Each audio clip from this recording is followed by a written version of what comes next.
going down a bit, which is not ideal, but there we go.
Everybody, thank you all very much for joining us. Morning, Chairman.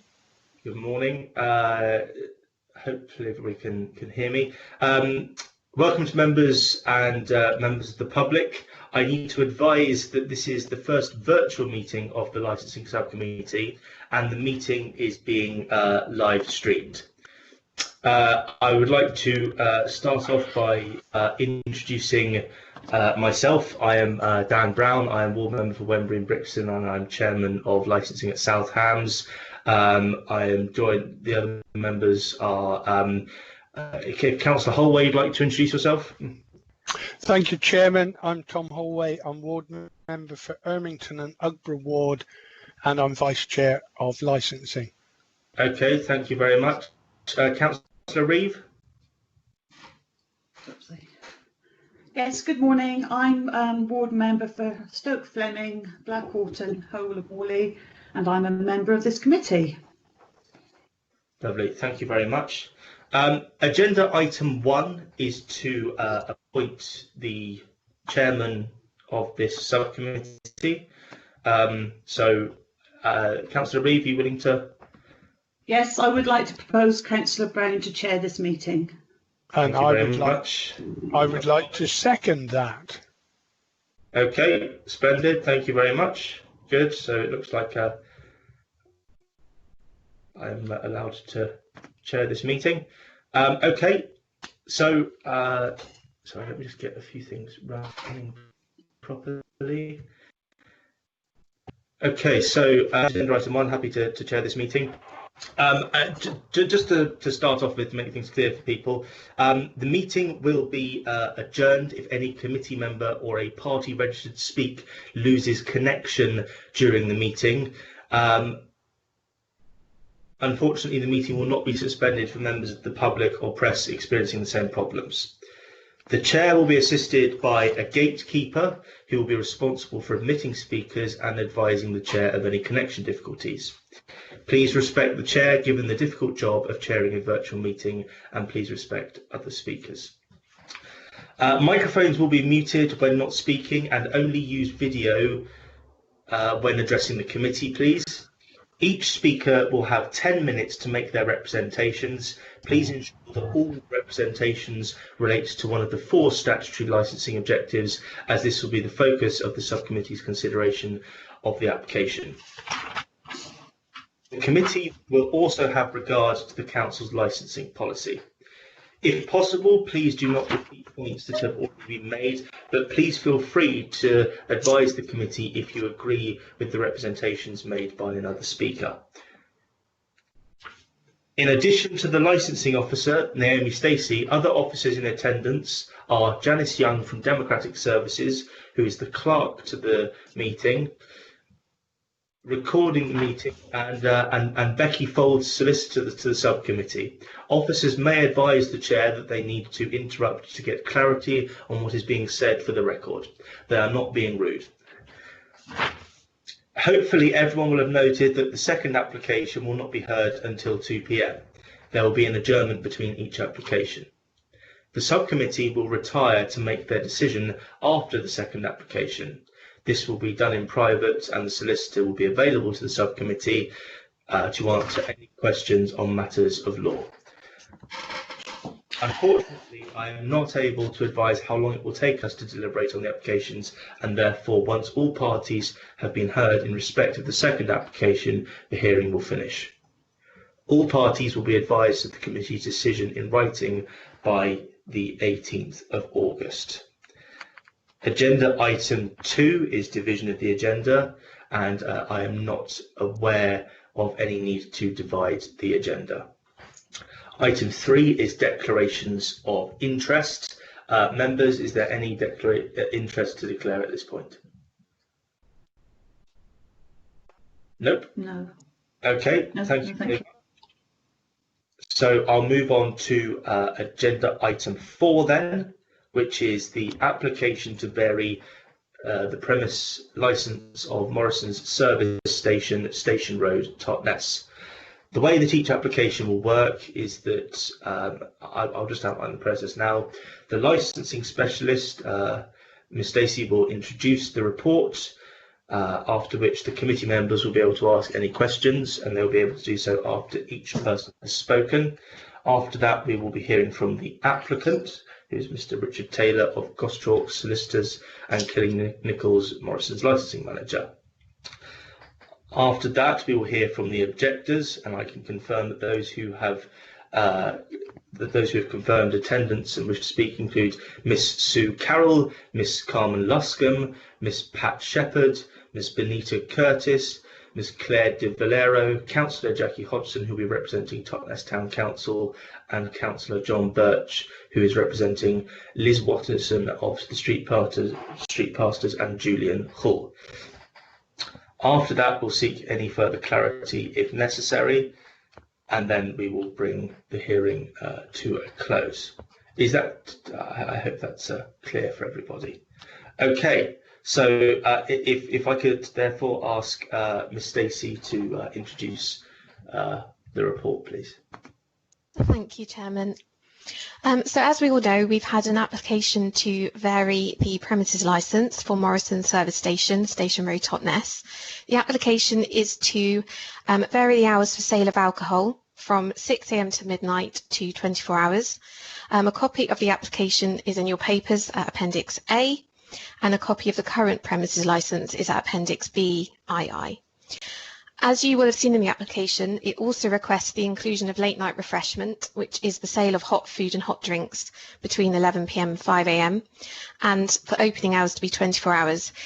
These are actually already included on the premises licence and therefore do not need to be considered. As the premises is already permitted to sell alcohol for consumption off the premises from 6 AM to midnight, this application is solely for the addition of alcohol sales between midnight and 6 AM. At section 16 of the application form, which is page 10 of Appendix A, it asks what steps will be taken to promote the licensing objectives. You will see that as existing has been stated under each objective, and therefore no new conditions have been proposed as part of the application. The current conditions that will remain on the premises licence under Annex 2 and Annex 3 are shown on pages 3 and 4 of Appendix BII, or pages 31 to 32 of your report pack. They will stay on the premises licence should this application be granted. You'll note that the conditions under Annex 3 were placed on the premises licence at a hearing when the premises licence was granted in 2016, and as you'll be aware, if you are minded to grant this application, you are also at liberty to add additional conditions during this process if it's appropriate. As mentioned at 2.9 and 2.10 of my report, this is the third application we have received for 24-hour sales at this premises. In 2016, the application was granted for 6 AM to midnight, and in 2018, an application to vary the licence to include 24-hour sales was due to go to a hearing but was withdrawn by the applicant. You'll have seen that we've received 20 representations during the consultation period from local residents, district councillors, Totnes Town Council and local charitable organisations. They raise a number of different concerns, full details of which can be seen at Appendix C. Some of the issues raised include concerns that extended availability of alcohol from the premises will lead to increased antisocial and criminal behaviour, underage alcohol sales, noise and disturbance, and litter. We haven't received any representations from any of the responsible authorities. You'll see reference in several of the representations, reference to public health and linking that to public safety. As I've mentioned in my report, it is very clear in the statutory guidance that the Home Office issue that public health cannot be considered when determining a premises licence application. Public safety only relates to the safety of the people using the premises. In addition, there's also reference in the representations to the need for 24-hour alcohol sales within the town. This can also not legally be taken into consideration when making your decision. So the decision today must only be based on the impact of the sale of alcohol between the hours of midnight and 6 AM being included on the premises licence in relation to the 4 licensing objectives. And just to remind you, they are the prevention of crime and disorder, public safety, the prevention of public nuisance, and the protection of children from harm. And no other issues can be taken into consideration. Please let me know if you have any questions or you would like any further clarification. Okay, thank you very much, Ms Stacey. Councillor Holway or Reeve, do we have any clarifications that we wish to ask Naomi? Nothing at this stage, Chair. Thank you. Lovely. Okay, thanks very much. Okay, so at this point... No, that's fine, thank you. Lovely. Okay, thank you, Councillor Reeve. Okay, at this point then, I will invite Mr. Richard Taylor and Kelly Nichols to speak on this application. They 10 minutes. Can I just ask, would you like to a quick reminder when it comes to it, or happy to be on the time? Chair, good morning. I'll keep an eye on the clock. I will do my very, very best to keep this to 10 minutes. If I stray by 30 seconds, I apologise. This is a very important application for Morrison's, and they're very, very keen that everything that needs to be said is said. So I'll do my very best. Okay. Thanks very much. Go ahead. And then just before I start, on a matter of procedure, I wasn't quite clear. Do I get, as you usually do, the ability to sum up at the end? Because that would certainly make things shorter as far as the submissions are concerned. Can I quickly refer to the solicitor on that, please? There is a feedback on my speaking. Can you hear? Yes. Everyone is echoing badly. Yeah. Is everybody getting back, or is it? It seems to be just myself and you, Councillor Brown. Oh, well, that's handy. Does someone on Skype and the phone? I have to admit there is quite a reverb somewhere. I don't know if it might be me. Anyway, sorry. So one of the guests has Skype, the YouTube on in the background. That might be. Is there anything we can do about that? Sorry, this was up beforehand because it is quite nothing. Just checking with IT. Apologies, everybody. There is. I don't know if this is somebody else, but there's a reverberance across which might affect it.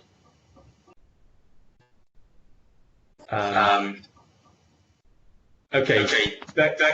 Mrs. Foles, would you like to go ahead and answer? This question. Yes. Good morning. I think we can have an opportunity to sum up for all parties. We need to keep it short because there are so many parties. But so yes, if you'd like to give everybody the opportunity to sum up, I think that would probably be helpful. But it would not be the opportunity to repeat everything that has already been said. It is that point of summing up. Okay, thank you. Okay, go ahead, Mr. Taylor. Thank you very much indeed, and thank you, the members, and to your officers for arranging. Before you do, we've discovered that the reverb is coming from you, Mr. Taylor. I don't know if it's because you've got your speakers rather than your headset, but I'm hoping that when it's just you speaking, we may have no issues. So if you'd like to try going ahead. You're muted, Mr. Taylor. I was just saying, I do have this on a second screen. That's the issue. If it's worth me trying to turn that off. Please. Yes, that might be. Excuse me. No problem.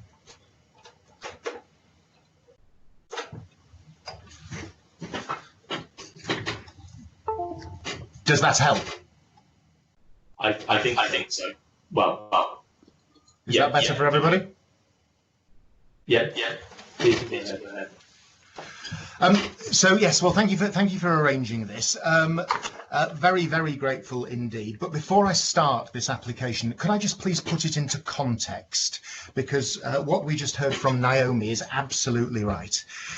This service station can already sell all products other than alcohol 24 hours a day. It can already open 24 hours a day. It can sell alcohol 18 hours a day.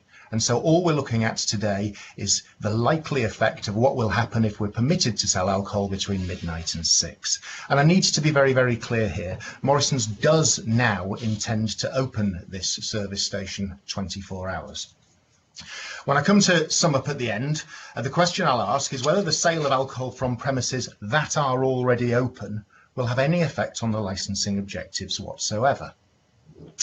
Number 5, as far as this application is concerned, there is no cumulative impact policy. So there's no determination that alcohol sales in the whole of the South Hams region or in Totnes itself is causing a problem.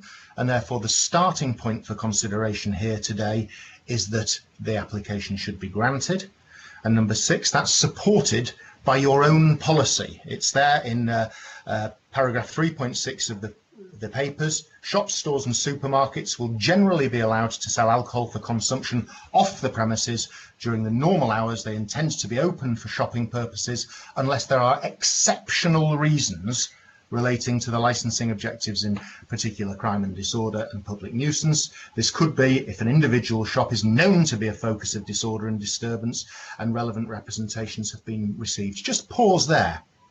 Exceptional reasons is what we're looking at here if the application is not going to be granted. And the example given is a premise that is a focus of disorder and disturbance.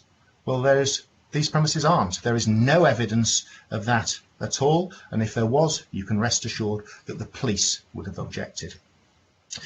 Now, finally, if you only write down 2 words of anything I say today, I'd ask that those 2 words are likely effect, because that's what Naomi has just told you. We need to concentrate, and we can only concentrate on what is relevant. Your policy, paragraph 5.2.2, and the Home Office guidance say a representation is relevant if it relates to the likely effect of the grant. And for a representation to a variation to be relevant, it must be confined to the subject matter of the variation.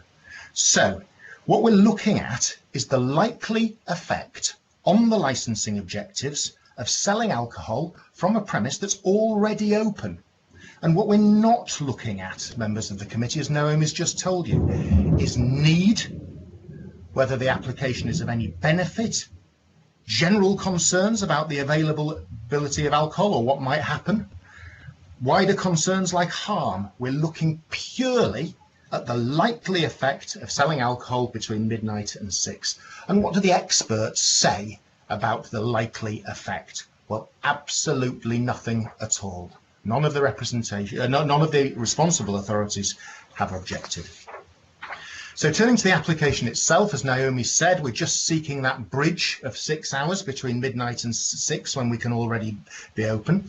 And just to comment on the history of the application, I made this original application in front of your committee in Totnes, in the glory days where we could come to hearings, in June 2016. At that point, there were representations from the senior specialist in environmental health and licensing, as well as local residents. I did apply for 24 hours, but I told the committee in closing and during the course of the hearing that we were applying for 24 hours for flexibility, and our general proposal was not to open after midnight. It was that basis that the licence was granted with restricted hours. We now do intend to trade 24 hours. And the reason for that is coronavirus. So a couple of months ago, Morrison's identified a number of areas where it was felt that there'd be an influx of tourists as lockdown was relaxed. So places with a lot of self-catering and campsite accommodation, places like Cornwall, Devon, North Yorkshire, North Norfolk, Pembrokeshire, Isle of Wight, Lake District, and here. And we made applications for supermarkets and petrol filling stations to allow those stores to trade 24 hours. The reason? Well, that allows people to shop when they are most comfortable. We've made around 30 applications. All of them have been granted.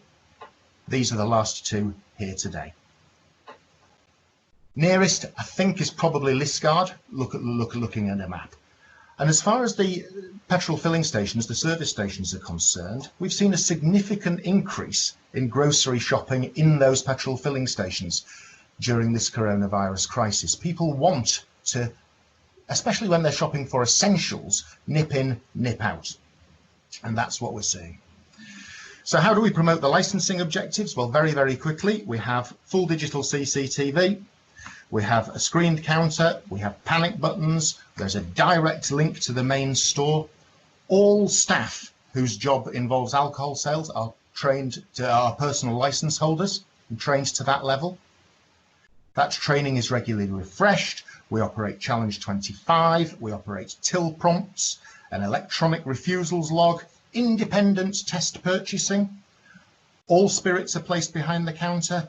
No single cans of alcohol are sold, and we don't sell strong white ciders, that sort of drinks that are associated with street drinking. And the effect of this is that this premise operates without difficulty and without complaint. There is no alcohol, members of the committee, there is no problem selling alcohol now in the 18 hours that we can do it, and we don't anticipate one moving forward. Just turning to the representations then, if I may, in my last couple of minutes, there are no representations from the responsible authorities, and those representations that you've seen are largely, with the greatest of respect and with utmost sympathy, irrelevant. We accept from the outset that people have concerns about the wider availability of alcohol, but the key is how it's retailed.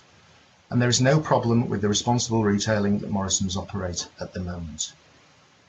So we understand the concerns of the residents, and we understand that this is new and unprecedented locally. But what the representations don't do is satisfy the likely effect test. They don't address the question of the likely effect of selling alcohol from this service station. They're largely concerns and supposition. So I'm very keen we don't get sidetracked. And perhaps the best way of illustrating this is just to go to the representations and have a look at the first couple, because the themes all come out. So if we can turn, please, to representation 1, which is the first page of Appendix C. This is from a lady in Haberford, and you'll see she has concerns about the sale of alcohol. Well, that's not relevant. She doesn't want to see a rise in alcohol-related crimes. Nobody does. Is there anything relevant in that application? Is there anything to suggest what the likely effect of alcohol sales to shoppers between midnight and 6 AM will be? No, none whatsoever. Representation 2, Mr. Waterson, and I think that Mr. Waterson's represented today. What does Mr. Waterson say? He says, there's no benefit. Well, again, it's not for consideration here. The increased likelihood of antisocial drinking, antisocial behaviour. Not a concern shared by the police. So who are we going to believe here, the experts or Mr. Waterson?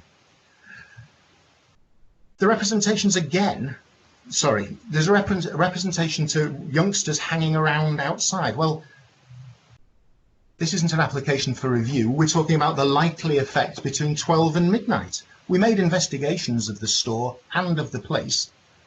There's no report of any issue of this happening. It's very, very easy to say, okay, but very, very difficult to prove it. It's just not happening. I asked Morrison's if there were any complaints. No complaints to the store, no issues from the police. Representation 3 was Deacon from Stoke Gabriel. The possibility of people buying alcohol and drink driving. Well, it's not a problem now. We can already sell it 18 hours a day, and there's no evidence that it causes problems at the moment. The possibility of disturbance doesn't satisfy the likely effect test. Ms. Carroll, the scope for crime and disorder is much greater. We know that's not a view shared by the police. Needles, nothing to do with this. Broken glass, any suggestion whatsoever that Morrison's doesn't sell alcohol in accordance with the law, any suggestion that any glass that there is at the moment is coming from Morrison's? No. Cars and fumes, we can open anyway. So, members of the Committee, I hope you're getting the feeling here. There are some other themes. That's time, Chairman. Okay. 30 seconds, if I may. I'm sure I can, and I'll ask you 30 seconds, and I'm afraid you have a little bit. I apologise, but you've allotted 10 minutes per. Okay. Well, in my last 30 seconds, noise from deliveries, application doesn't change deliveries at all. Health problems, we've already heard. That's not an issue here for today. What I'd like you to concentrate on all the way through is the likely effect of being able to sell alcohol between midnight and 6, because that's all that's relevant. Okay, thank you very much for the presentation. Councillor Holway, do you have any questions for Mr. Taylor? Thank you, Chairman.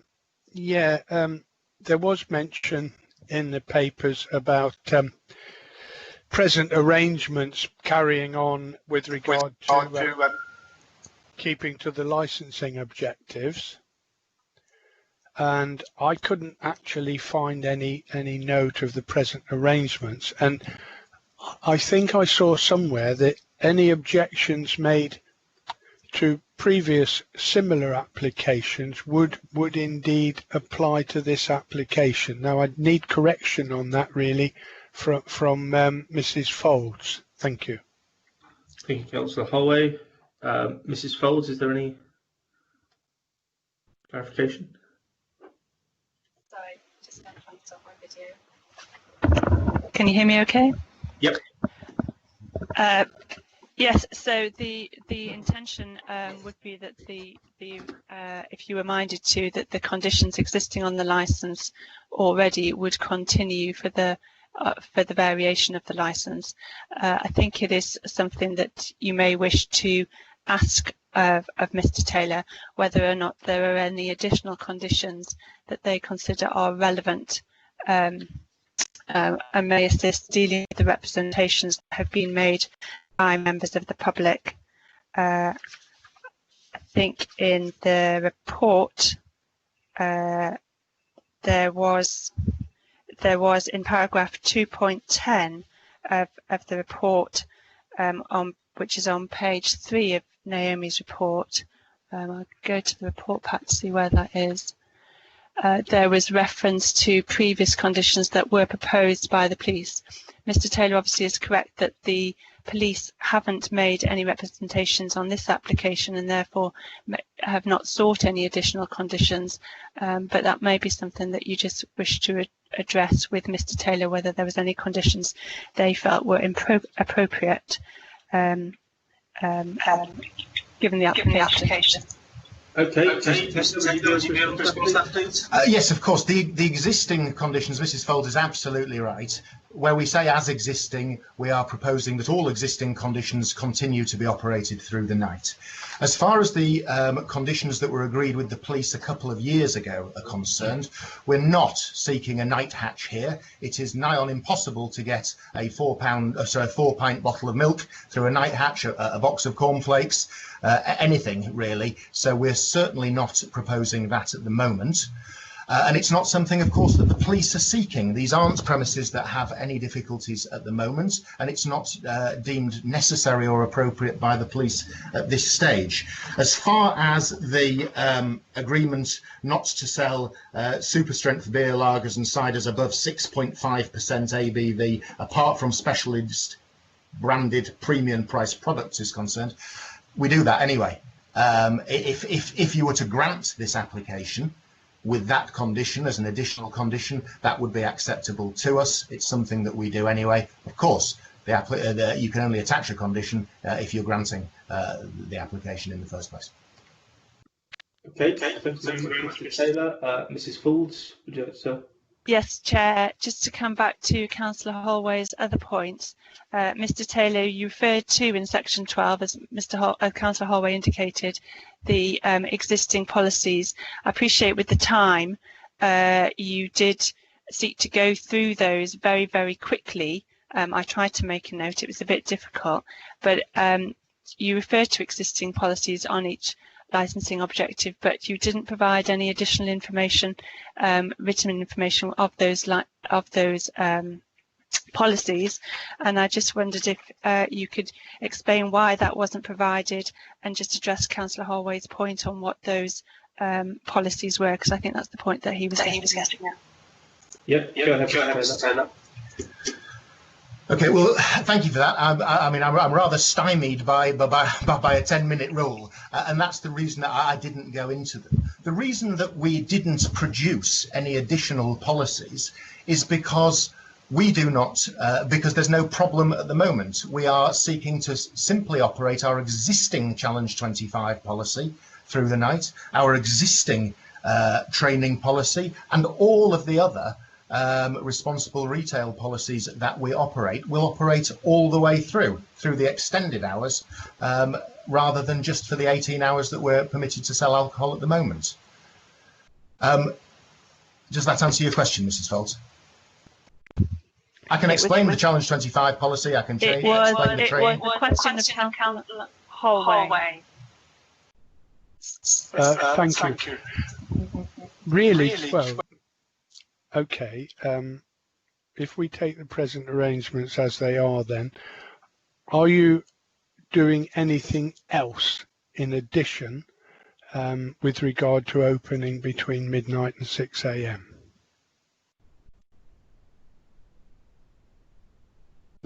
You're on mute, Mr. Taylor.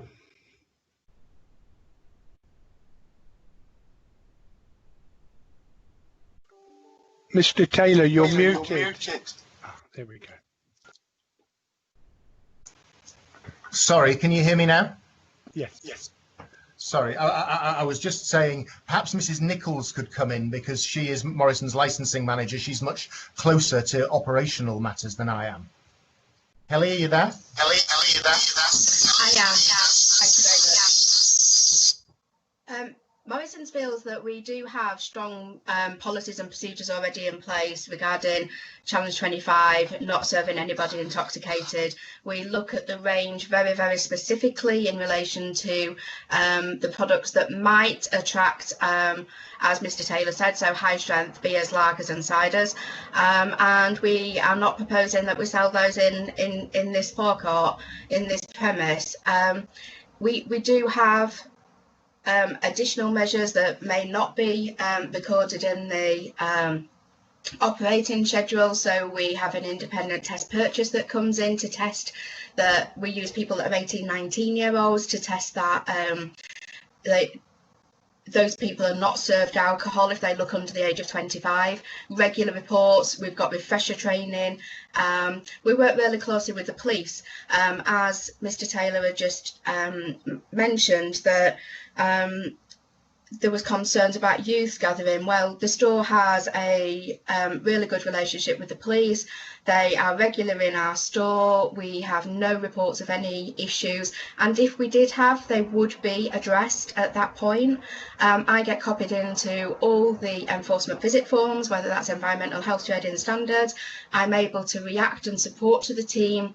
I cover the whole premises from right down to the south of Wales, right to the north of Scotland. It's my responsibility to make sure that we're upholding the licensing objectives and we are acting in accordance with our licenses.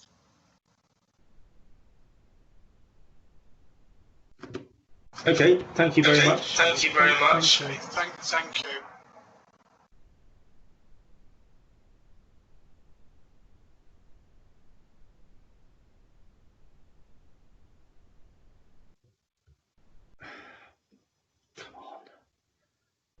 Sorry, Councillor Howard, does that answer your question? Yes, thank you. Thank you, Chairman. Thank you very much. Okay, Councillor Reeve, do you have any question you wish to ask? Not at the moment, thank you, Chairman. Okay, thank you very much. Thank you for your representations, both Mr. Taylor and Ms. Nichols. Okay, so we'll move on to the other representatives that we have received. So if I could begin with Ms. Sue Carroll, please. And as a reminder, Ms. Carroll, you have 10 minutes. Would you like a 1 minute warning from the officer when you're approaching time? Chair, just to let you know, I believe Sue Carroll has not been able to connect to the meeting. We did have a summary statement provided by Sue in case she wasn't able to connect. However, it is exactly just reiterating exactly the same as she has written in her representation, which is number 4 in the representations. It's literally word for word the same. So I don't believe it's necessary to read that out unless you wish me to. So, okay, I think we can take that then. If that's exactly the same as what's been received in the actual papers, then that's been available to both members of the public and members to consider. Do we therefore have Ms. Carmen Luscombe available? Hello, yes, you do. Can you hear me? Ms. Luscombe, you have 10 minutes. Would you like a 1 minute warning from an officer when you're approaching time? Oh, I'm sure that won't be necessary. I don't think I have 10 minutes, need to speak for 10 minutes, but who knows? Okay, if I could just say that I'm a member of the public, but I'm also a member of my local church and the trust, the hospital trust. So I've got, you know, in my application and in my representation, I'm saying that I live a few hundred yards from the petrol station, and already in the town centre we have problems with people misbehaving themselves late at night owing to drunkenness. To give them further opportunity to buy alcohol can only serve to increase even more the problems of criminal and disorderly behaviour in the town. And I'd like to just go on to say that within Totnes, the crime figures in May 2020, and they're always several months behind, we have all crimes were 68. Antisocial behaviour was 22. Violent crime 15. Public order 8. Drug 6. Criminal arson damage 5. Theft 5. Burglary 3. Criminal crime vehicle crime 2. Shoplifting 1. So I can understand why the Morrison is not seeing a lot of the police. Other crimes 1. So that is what the crime report is saying. So I believe that we need to be. I fully support the objection raised by the Totnes Street pastors who have the interest of young people at heart. It is particularly relevant in the current COVID situation, when young people find it so hard to observe social distancing requirements anyway, as after drinking they will feel less inclined to keep social distance from their friends. This endangers not only them, but also older members of the community should they become asymptomatic carriers. Now, can I just stop right there? Because I understand in the representation of Richard Taylor, he mentioned that there is somewhere in some rules or the other that we mustn't consider public health. Well, I don't believe that could be true. I'm sure when that was written, we did not realise we were going to have a pandemic. which kills people at the rate it has killed people in this country. So I think I'd like that to be taken very much into account. You know, so just to go on to say, young people gather in the vicinity of the service station before going to the park where drinking occurs. So I'm not saying that they're gathering outside the actual garage, but they do gather.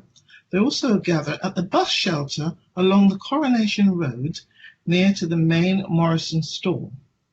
And this is very close to the Manor House retirement complex.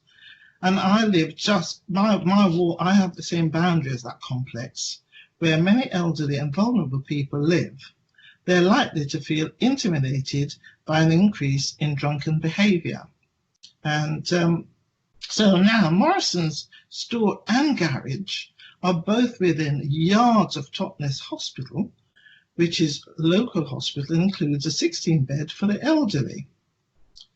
In my view, there is no need for this variation, as there are always plenty of opportunities in the town for those who wish to buy alcohol during the normal hours. And within our town, we have 34 outlets in Totnes selling alcohol. And if you like to know all those, I could read those out, but I've done that research. Now, in a small town of Totnes, a population of 8,076, the last census, this is not necessary. This is a huge amount of people selling alcohol. And Morrison, I feel, as Ready has the monopoly of the town in many ways. And they're selling excessive alcohol within the last hours at night, I'm sure, is not necessary. Now, I live within 200 yards of both the garage and the shop, so I'm in a little bit of a triangle there. And I've had people knocking on my door late at night, drunken. And so this is an issue for me and for my family and for my neighbours. I think that is all, unless you have any questions. Thank you. Okay, thank you very much, Ms. Luscombe. I think Mrs. Falls just wants to come in to clarify a licensing position. Yes, please. Thank you, Chairman. Just to pick up the point that Ms. Luscombe made regarding public health, I do understand her concerns. However, the officer's report clearly states that paragraph 2.7 and is correct that public health in itself is not a licensing objective and therefore cannot be considered. Public health is dealt with by other legislation, and the concern that you're addressing here and one of the licensing objectives is public safety, and that concerns the safety of people using the premises rather than public health. I think the other points that she made regarding public nuisance clearly are a matter that you consider, but you'd have to consider whether it's related to these premises. But public health certainly, however confusing that may be, I'm afraid is not one of the licensing objectives and not one that you can take into account. Okay, thank you very much, Mrs. Falls. Councillors, I don't believe Councillor Holway or Reeve have any questions to ask, but I'll just give them perhaps 20 seconds to suggest if they do. Feel free to speak, either of you, if you do. Have we lost Tom? No, we haven't. Okay. Okay, I don't think either anybody else on the committee has any questions. Thank you very much, Ms. Luscombe, for your representations. Much appreciated. So next, I'd like to invite Ms. Pat Shepherd to speak. Again, you have 10 minutes. I would just ask, you know, if you have any agreements or disagreements to make with the previous speaker, that's fine. But if you wouldn't mind sort of not reiterating a point that's already been made, that would be useful. But otherwise, go ahead, Ms. Shepherd.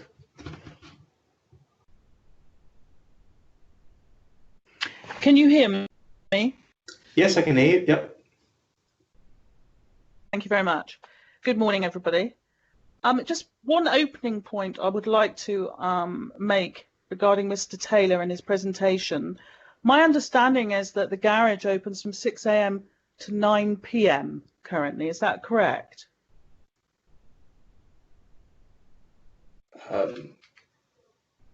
He claims that those 18 hours, hours. It's 6 a.m. to 9 p.m. It's 6 a.m. till 11 p.m. It's trading at the moment. Right. But it can trade 24 hours. It can't sell alcohol 24 hours. I appreciate that. Thank you. The points that I want to put forward as per my statement is the grounds for the objections are I do believe that there will be an increase in crime and disorder. I do take the point made by Mr. Taylor. It's about the likely effect. I have concern that the police have not represented here today because not all incidents are reported to the police. In fact, there's a very low reporting of incidents in this town to the police. But I let that stand as it is. I'm concerned about the levels of police non-existent, especially after midnight in this town, up until 6 a.m. We are often left without any policing if there's 1 or 2 incidents and persons taken to custody. Again, I can't have a direct comment made by the police because they're not represented here today. I feel further that the allowing of late night refreshments at this location throughout the night will create a hot spot for gatherings and antisocial behaviour that will follow. I again appreciate the comment Mr. Taylor made about I want to know what protection there will be in place for staff at Morrison's who are already subjected to abuse and harm during the hours that they're operating at the present time.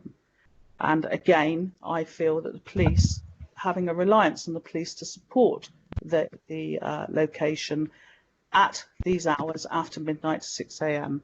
is greatly reduced. Generally, Totnes Town functions up to midnight on its busier nights towards the end of the week. Then the town becomes quiet after this time, encouraging the sale of alcohol 24 hours a day and creating a night refreshment spot, I feel will lead to the town's quiet hours being diminished even further. And that's something I don't want to see. I also work as a voluntary support worker at the Totnes Connection Hub. I work with many alcohol-dependent individuals who come to the hub for our support. We offer them support and they use the services we offer. Obviously, we look at a number of diversionary sessions with these individuals, trying to direct them away from alcohol dependence and other dependence. We cannot assist any individuals who are under the influence of intoxicating liquor. Our best opportunity of engagement with these individuals or these clients is often to be found when we first open in the mornings at 10 o'clock. This is because they would have actually had a break enforced in their drinking by the non-availability of alcohol after, in this town, 11 o'clock at night. My concern is that if the sale and availability of alcohol in Totnes increases to 24 hours a day, that the engagement opportunity that we have with these type of clients is going to be seriously eroded. I was aware that previously, and it's been mentioned in this hearing, that an application was made in 2016 for this very same variation, and in 2018 when it was withdrawn. I want to know what substantial differences are there between 2016's application and 2018's, even though it didn't go ahead, and today's application. What assurances is there that those things that caused its refusal before are not going to occur again? And that's the end of what I would like to say. Thank you very much. Okay, thank you, Ms. Shepherd. Regarding your final, your question, then, is that something that I can perhaps ask? Is there any comment that either Ms. Folds or Naomi would like to make on that, or? Chair, if I may, I think that's possibly one for Naomi. I think my understanding is that the premises licence was granted in June 2016 and the subsequent one in 2018 was withdrawn rather than refused, but Naomi I'm sure can confirm if that's the case.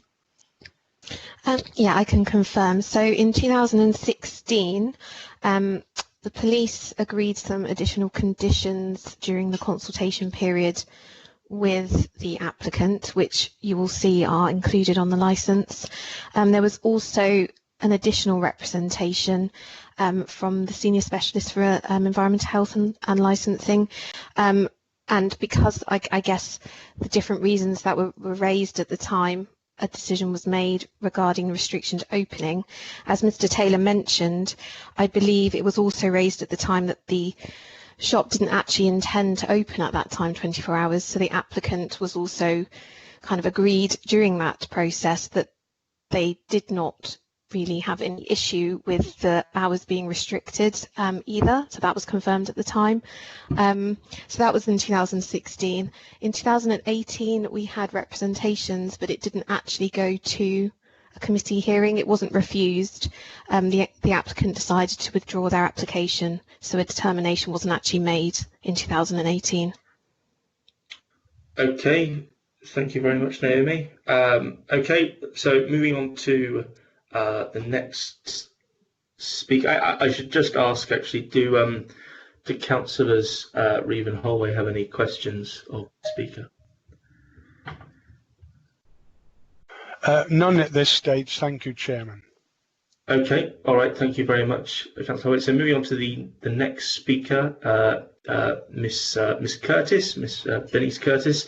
Again, you have 10 minutes. Would you like a 1 minute warning when you are approaching time? I hopefully you can hear me. I probably won't be that long. I just want to say what my role is. I'm one of 3 directors and trustees of Totnes Connection Hub, and one of our major roles there is to look after people who are homeless, vulnerable and in need. So we work with all different agencies, including council, police, in fact everywhere, citizens advice, and Pat Shepherd has also already said what our concerns are, but I just want to reiterate the history of what we have been working with these clients.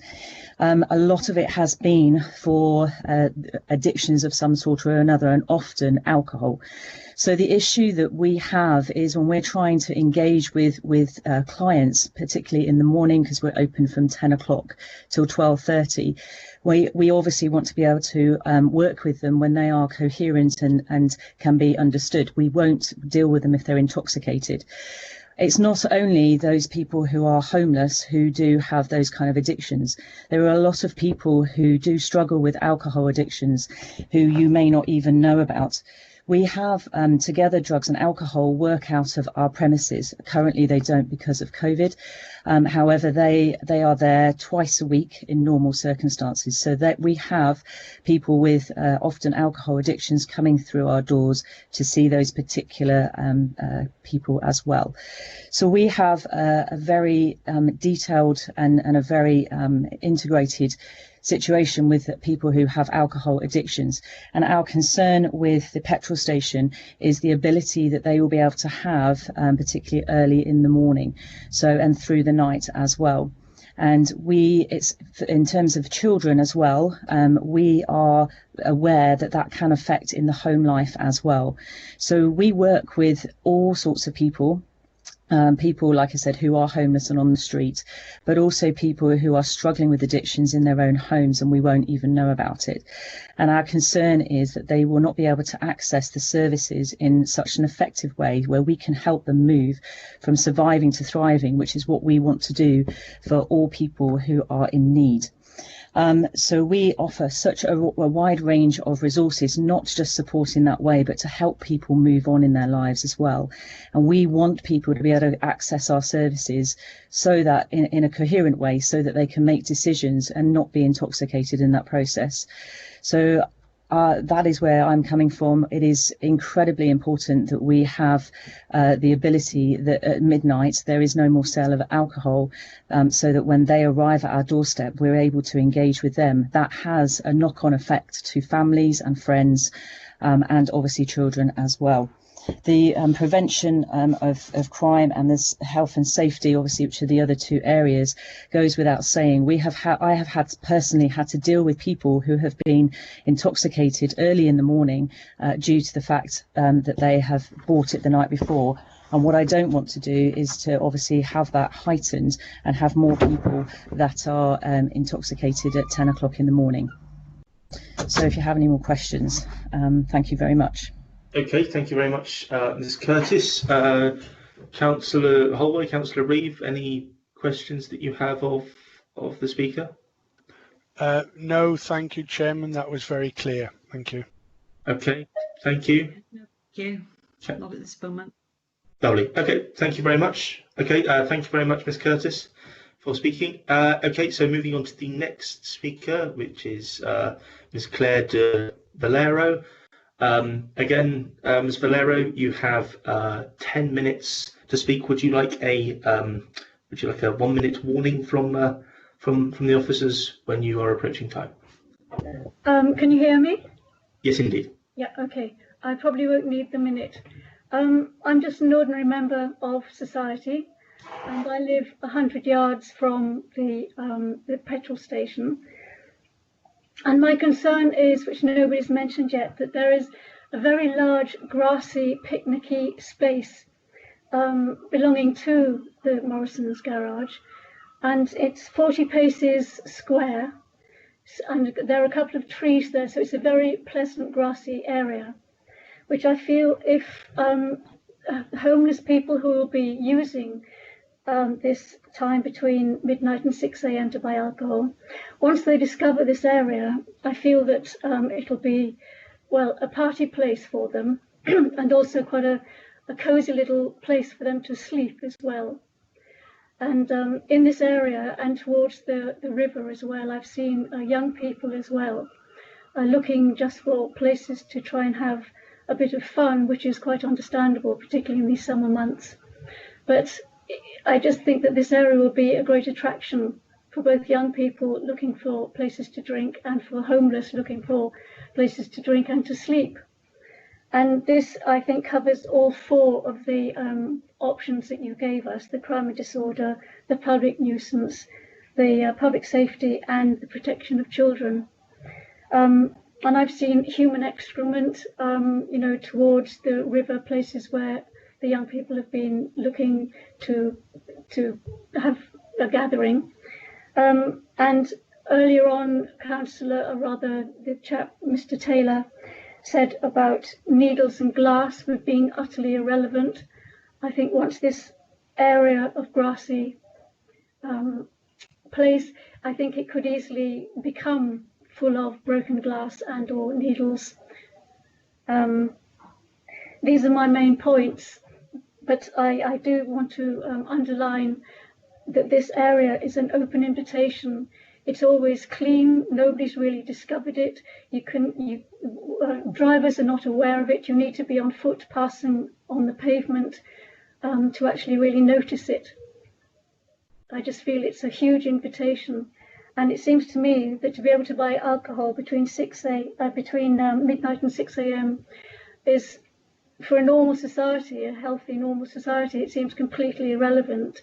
It will only cater to people with alcohol problems, drug problems, and other sort of social problems. So these are my main points. Thank you. Okay, thank you very much, Mr. Valero. Councillors, any questions to ask of the speaker, please? None from me, thank you, Chairman. Okay. No, thank you, Chairman. Okay, thank you. Okay, thank you very much for that, Mr. Valera. Mrs. Fultz, do you have something you need to raise? Yes, excuse me, Chair. Yes, I just want to be clear that we all know the area of land that the speaker is talking about. I don't know whether it appears on the plan that's included in the application, current premises application, but if either Naomi or Mr. Taylor or the manager can assist where that, because I think it's important that you understand where that piece of land is, if it's controlled by the applicant, and whether or not there is something around nuisance on that area that we may be able to discuss by way of a condition. Okay, who would like to come in on that? Hi, it's Kelly again from Morrison's. We are not aware. I contacted the store last week and earlier again this week. We're not aware of any issues of crime and disorder outside the store or outside the petrol filling station. As I mentioned previously, we've got a good relationship with the police, and if something was raised to us that there was an issue, we would deal with it, and there's no reports of that. Okay. Can I come in again? Just to answer that.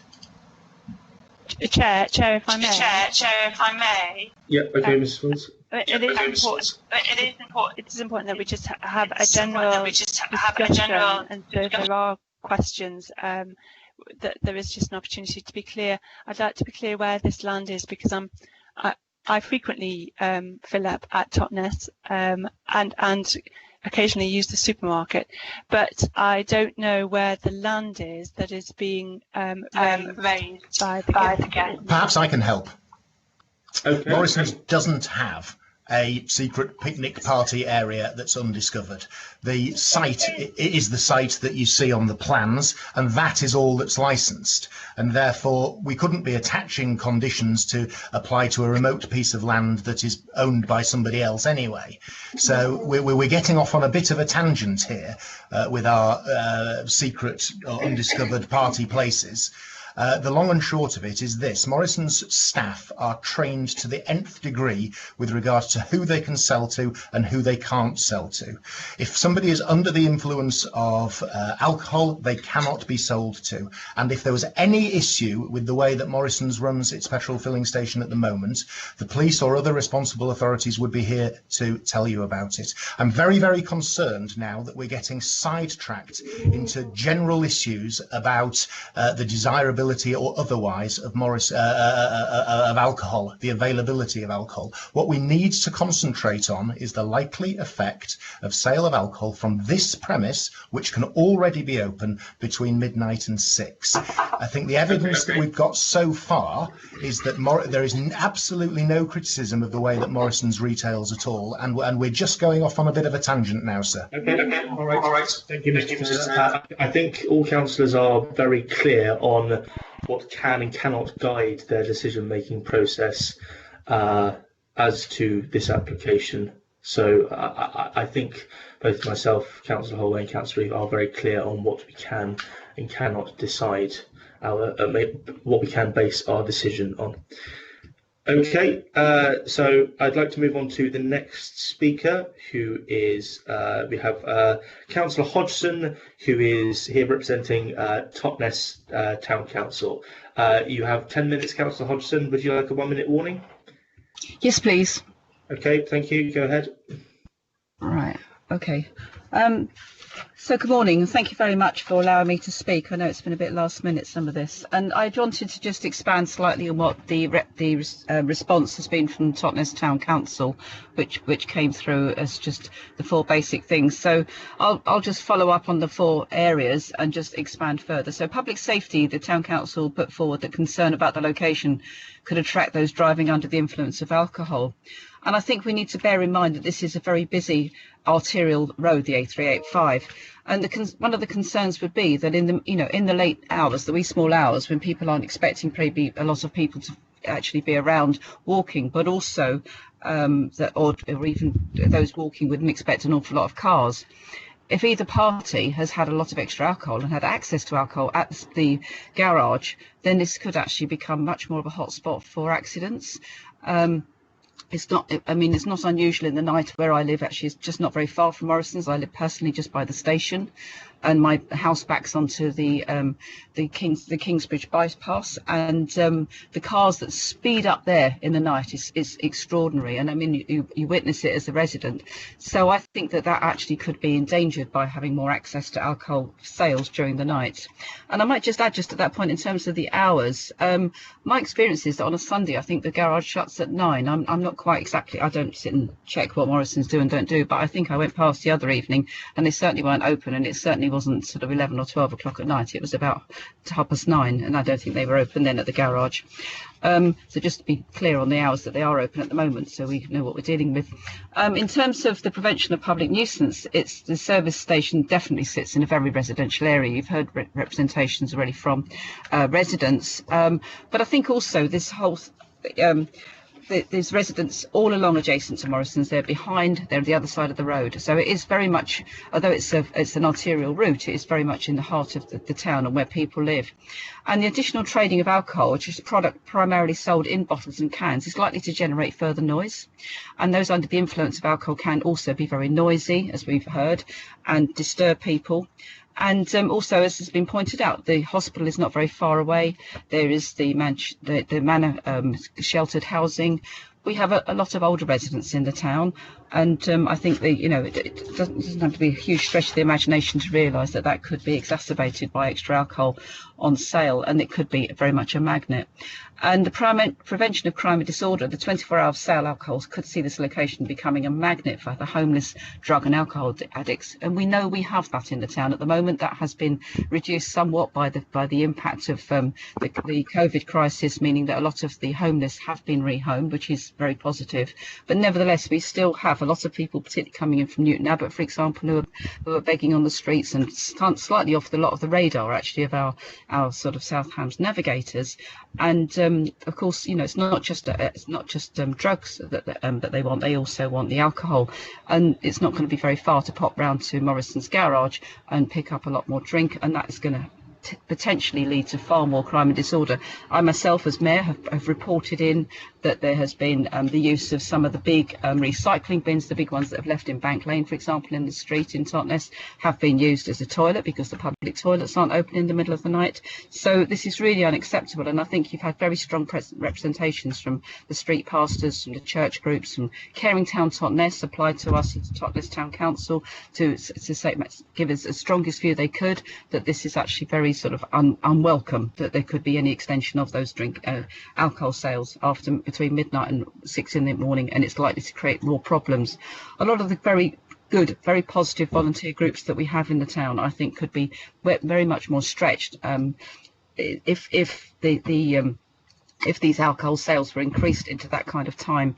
And I think it's unacceptable that we should put pressure on those groups and on our residents just to increase the sales of alcohol between midnight and 6 a.m. And one of the particular areas that we do have a lot of concern about is the safeguarding of our young people. And while I accept that young people are not able to buy drink, but they do find ways and means, unfortunately. And of course, Morrison's garage is in very close proximity to Borough Park, where the skate park is. It was reported in at the Partnership Network meeting, which we host every week at the moment because of the COVID crisis. This was on Monday, that in fact there's been an increase in the 20-somethings rather than the under-20s at the skate park gathering there. Just at Christmas time, there was knives found just under one of the trees. It's become quite a dangerous area. We don't need alcohol to fuel that in the night, where it could become seriously dangerous. We've had illegal drug related deaths amongst young teenagers in Totnes in the last few years. We've done a lot of safeguarding around that, but alcohol sales during the night is not going to make it any safer. In fact, it would be the opposite. And I think we have to be very mindful of the fact that we want to make Totnes safe. We've got a lot of organisations that are working very closely together to try and make Totnes a much better place. And I think this could seriously undermine the opportunities and the work that's going on to make this Totnes a good place. And as the mayor, I feel very proactive on this. We've got a very lot of proactive groups who are trying to work together, and it was in no uncertain terms at that partnership meeting on Monday, where a lot of those groups were together, that this was not for the benefit of the town, and it was not necessary, and it should not be licensed under any conditions. Thank you. Okay, thank you very much, Councillor Hodgson, for that. Councillors Holway and Reeve, do you have any questions of Councillor Hodgson? Nothing Oh, from yes. me. Thank you, Chair. Could I just ask a question, please? Yes, certainly. Go ahead, Councillor Reeve. Is there a peak time during the night when there are the most activity of these youngsters in Totnes? Is there a pattern to what times they're out most? In terms of sort of fights, if you like, the youngsters, but if we hear about fights, the street pastors provide a fantastic service in Totnes, and they tend to go out about 10:30, 11 o'clock at night and finish up anything between 2 and 4 in the morning. And as far as I understand it, it's kind of the time when the pubs are turning out. It's when, as you know, sort of the alcohol's got the better of a lot of people. They don't really want to go home, and the odd sort of fight happens, and that can happen. I mean, I tend to hear of it happening around 2 in the morning. And it's not very far for people to just go from the centre of town or from the skate park to go to Morrison's to get more alcohol. So that is it is during those hours that we're looking at now that could make matters worse.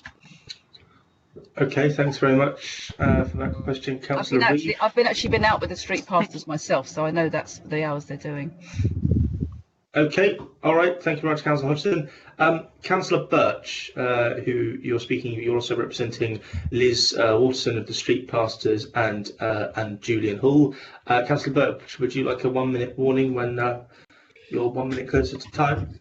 Yes, please. Okay, go ahead. Thank you. Right. I'm one of the district councillors representing Totnes on the South Hams District Council, and there can be no doubt about it that Totnes suffers from regular incidents of antisocial behaviour resulting from excessive alcohol intake. And this presents the town with many challenges. And some of those who are tasked with meeting and addressing these challenges have lodged objections to this application. And I will refer to those in a moment. The fact of the matter is that if the likely effect that will arise as a result of this application succeeding, it will result in yet further or an increase in antisocial behaviour in the town, and quite obviously will result in further crime and disorder as well as public nuisance. I submitted a statement in support of my objection to this application, and I would refer you to that statement. And I make the point in the second paragraph that the evidence in support of the fact that Totnes does have a problem is that in 2018 it was necessary for a public spaces protection order (alcohol) 2018 order to be issued by South Hams District Council. Now the Morrison's filling station is adjacent to this area, and the fact is that this order was introduced as a result of the problems I just mentioned.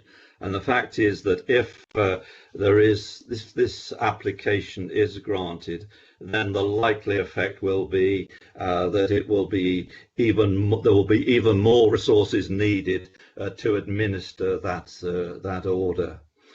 And the further evidence in support of the fact that we do have a problem, and this problem would be exacerbated as a result of this application being granted.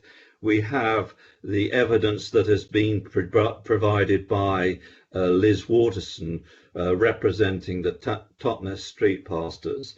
There is within your paperwork a statement or submission submitted by her.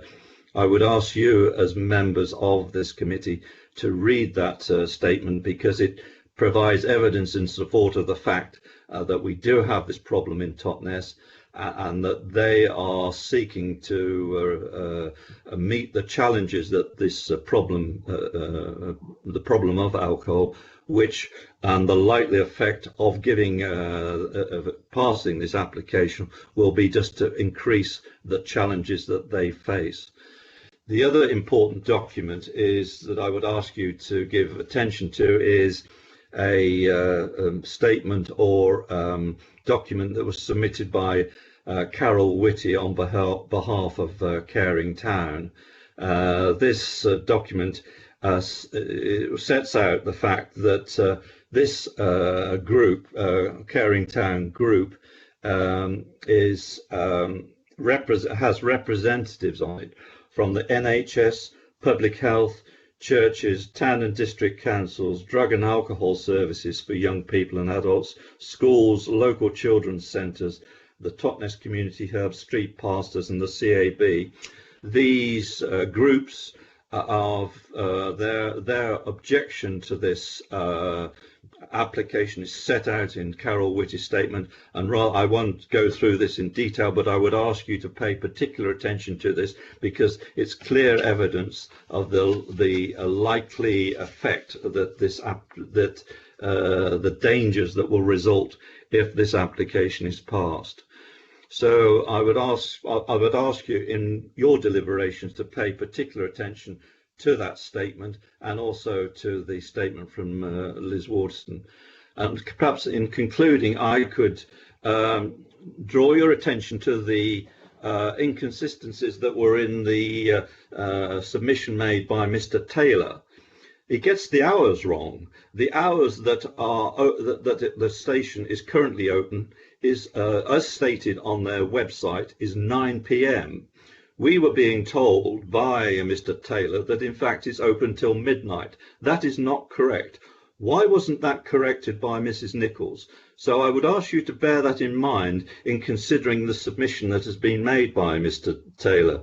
Mr. Taylor also makes the point that there's no representation from the police, and he draws the conclusion that as a result of there being no representation from the police, then they support this application. But that is not the case. There is no evidence before you that the police support this application. And in fact, in a recent meeting of Caring Town, where a member of the police force was present, the problems that would arise as a result of this were clearly set out to the police. Now, if Mr. Taylor wanted to rely on the police giving support to this application, then he could have called them to give evidence. He didn't. The other thing is this, what does concern me, there has been no attempt by Morrisons to consult with the community on this application. It's quite clear from the submissions they made, they're not aware of the antisocial behaviour problem that we have in Totnes. And furthermore, he's not made any reference at all to the Public Spaces Protection Order. That is an order that, as I mentioned earlier, is important for the town. It takes resources to administer, and yet there's no mention of it at all in this Morrison's application. So I'd ask you to bear that in mind when you come to consider this application and give rise to your decision. Thank you very much. Okay, thank you very much, Councillor Birch. Councillor Holloway, do you have any questions of Councillor Birch? Thank you, Chairman. I don't have any questions for Councillor Birch, but he does prompt me to ask a question from Mrs. Nichols. Is it okay to do that now? Yes, please do. I wonder if Mrs. Nichols could tell us of they've got feedback somewhere. I think it's possibly Mr. Taylor's. Like again, the Morrison are just now. I'm still getting feedback, but no, I'm not. I'm okay. There's just a few more sites to be dealt with in Devon and Cornwall. Which perhaps, Councillor Holloway, if I could perhaps first, regarding this public space protection order, perhaps I could ask Mrs. Stacey if she could clarify the location of this to begin with. That might provide some clarity. Okay. Yeah, of course. So the Public Spaces Protection Order, just so everyone is aware what that actually means, is an order that allows the police the power to request somebody to surrender their alcohol, and if they don't in that specific area, then it is an arrestable offence and they can be fined, etc. They're brought in to address issues associated with antisocial behaviour. There are several areas within Totnes that are covered. Listed are several different roads within the town, and I also have a plan. I don't know whether it would be helpful to have that plan shown on the screen. I don't know if that's possible, or I could email it. I don't know whether Becky wants to, or Councillor Brown, if you want to say whether that's helpful or not. It doesn't actually go into Station Road itself. It is on Coronation Road, which is obviously next to the main Morrison supermarket, and it's obviously fairly close to the petrol station. It's just the other side of the roundabout from the petrol station is the area covered. So I don't know if it's helpful if okay, yes, the plan is shown. Certainly, yeah, Mr. Taylor, I will come to you in just one second. I don't know if it is possible to have that document put up on the screen, is it? Or alternatively, it can be emailed to members for their clarification. They can consider it soon. I could try and share my screen, which would show the plan, if that's... Okay, yeah, so in the meantime, whilst that's taking place, Mr. Taylor, I think thank you, Councillor. We're again getting sidetracked here. I didn't mention the Public Spaces Protection Order because it exists. Mr. Chairman, you should not allow Mr. to speak. He's been given one opportunity. He shouldn't be allowed to make further representation. There's nothing in the procedure that allows him to do that, and I would object to his intervention. Okay. Well, I'm asked a question. Chair, may I come in, please? Yes, please. Thank you. Chair, firstly, on the Public Space Protection Order, it is a matter for you as to whether or not, it's a matter for the members as to whether or not they want clarity. And as I said before, I think it is useful to try and have a discussion. Obviously, we try to stick to a clear timetable of people speaking, but this is the opportunity to seek clarity where you think it's necessary. On the Public Space Protection Order, yes, it does exist. I think the point that Mr. Taylor may wish to make is that it is there. The reasons that it is there have been given by the licensing officer.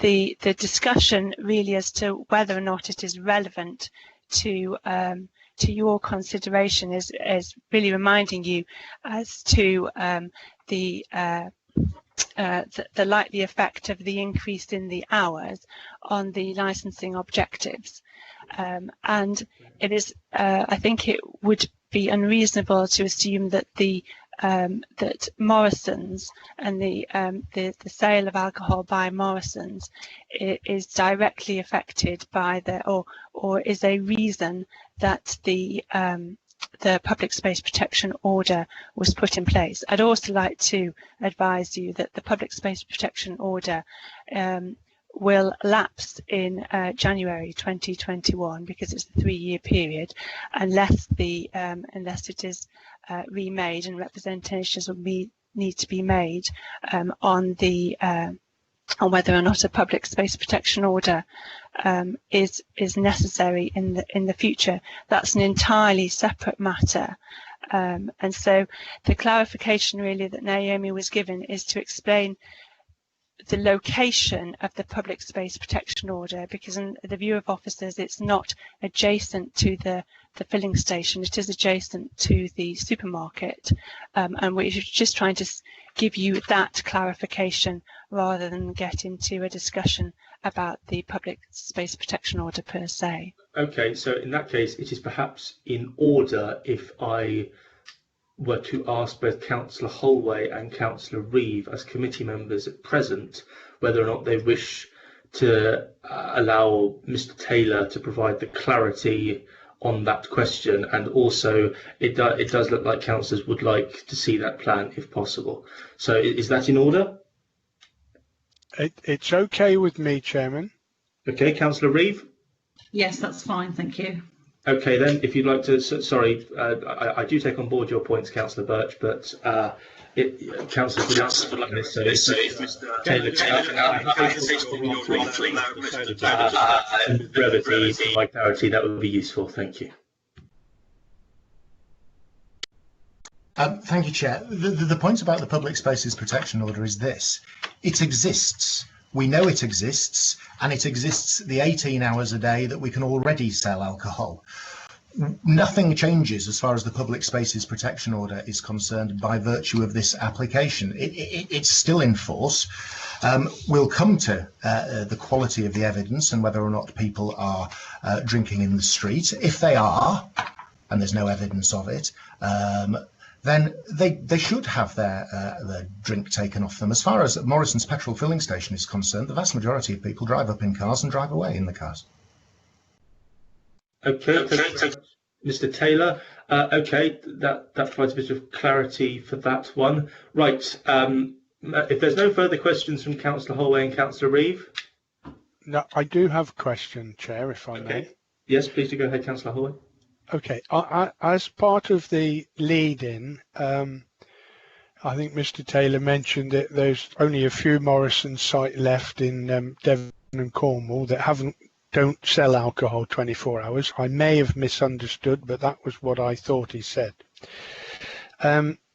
Because of this, and because of the proximity of this site to the town centre, and indeed to the playing fields that are just across the road, I would wonder if Mrs. Nichols can give us any information at all as to how many of the Morrison's 24-hour alcohol sites are in close proximity to towns and open areas where youngsters, or indeed even people of my age, may gather and drink, and how many of them are on out-of-town sites or main road filling stations or whatever, where it's not quite so accessible on foot.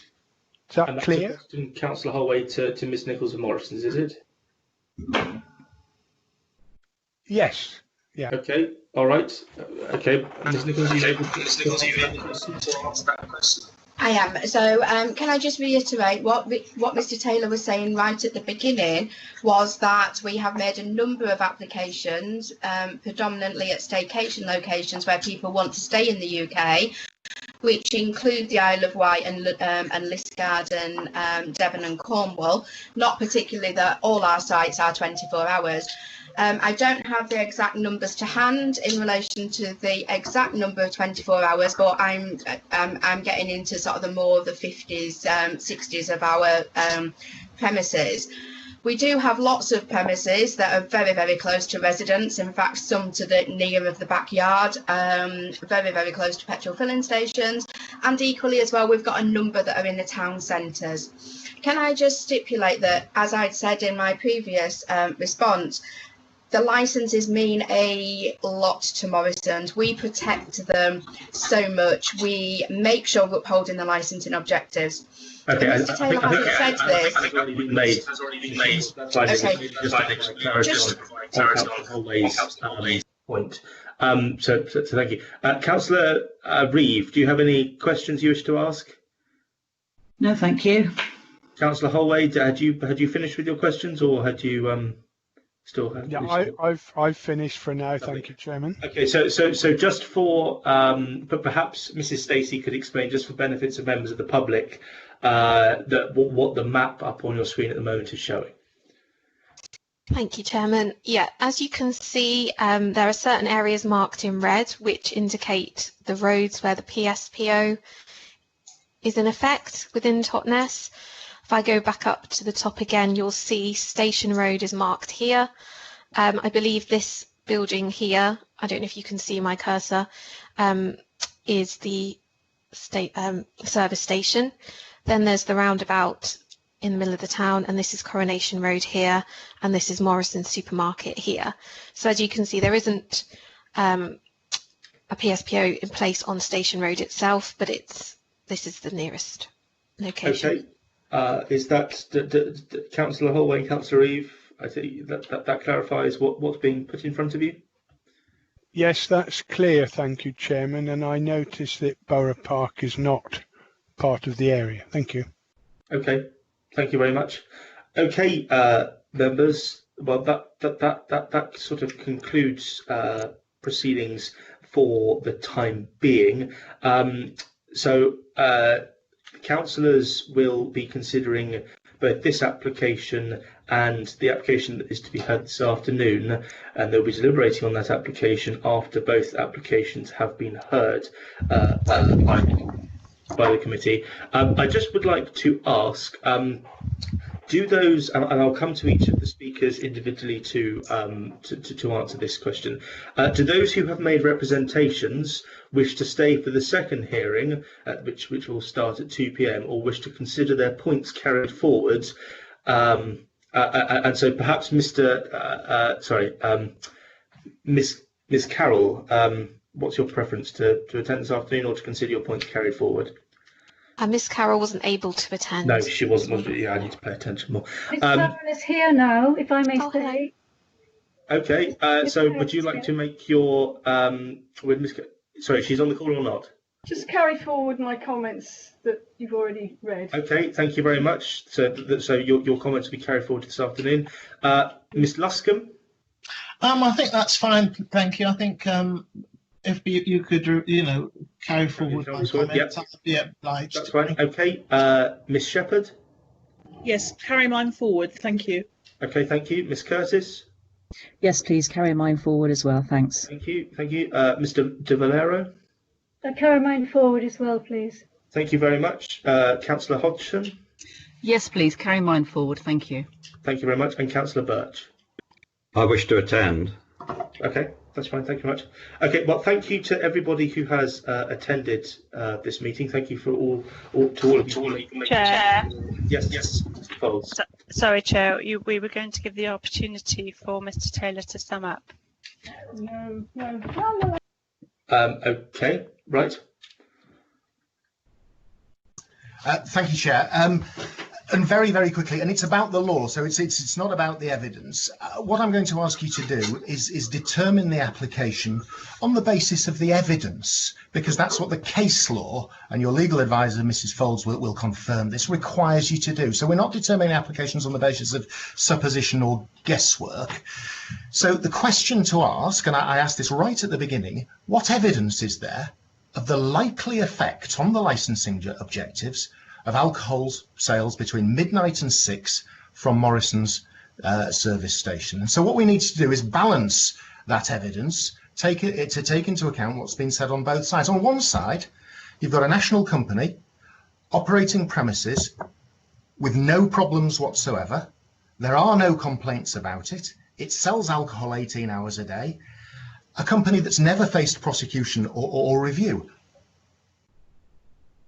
And no representations from any of the responsible authorities. Now, that is incredibly important because of the guidance from the Home Office, which says at paragraph 9.12, each responsible authority will be an expert in their respective field. And in some cases, it's likely that a particular responsible authority will be the licensing authority's main source of advice in relation to a particular licensing objective. For example, the police have a key role in managing the nighttime economy and have good working relationships with those operating in their local area. So we're in a situation here that on one side of the balance, we've got a company with policies, procedures and no representations, and the police the experts do not object. On the other, we've got Councillor Folds telling us that the likely effect will be antisocial behaviour. Well, who are we going to believe? The expert that the Home Office tells us who should be your lead, or someone else? We've heard concerns about child safeguarding, we've heard concerns about public health, about noise, about nuisance. None of the experts have an issue with this. And so that's all on one side. On the other side, what have we got? Well, we've got very, very little about the effect of alcohol sales from this location. Have we heard a shred of evidence today about any problem whatsoever emanating from alcohol sales at Morrison's already? Well, the answer is no. We've heard nothing at all. So we've heard lots of concerns, and we appreciate those. We want to be good neighbours. We've never faced review. We will guard our licences, as Mrs. Nichols said, with the utmost of care. Your policy is so clear. We should be allowed to open during the hours that we are open to the public, unless there are exceptional reasons. Are there exceptional reasons, members of the committee? No. There are no exceptional reasons from the experts, no reasons at all to refuse from the experts. If you want to have a cumulative impact policy because of difficulties caused by alcohol in the wider area, well, there is a process for that, but we're not caught by that here today. Is this premise a focus of disorder? No, absolutely not. Again, not a shred of evidence against it. So members of the committee, if you're going to refuse this application, you're making a finding of fact on the evidence that the effect of allowing shoppers to buy alcohol will impact on the licensing objectives. And with the greatest of respect, there is absolutely no evidence upon which you could do that. So in all of the circumstances, members of the committee, I'd invite you to grant the application to allow Morrison's the flexibility to provide those longer hours, and remind all of the members of the public who have attended that there is always the possibility of review if the concerns, and it's nothing higher than that, that they've demonstrated today, and of which we're sympathetic, manifest themselves. It won't happen. Morrison's has never faced review. So thank you very much indeed for your indulgence there, sir. Okay, thank you very much, Mr. Taylor. Members and members of the public, that concludes this morning's meeting. As I've explained, this application will be considered alongside this afternoon's application when councillors deliberate later on. Members who have made representations and who have asked for their representations to be carried forward to this afternoon's meetings will consider that done so. For the meantime, we will reconvene at 2 p.m. and I declare this meeting closed. Thank you very much.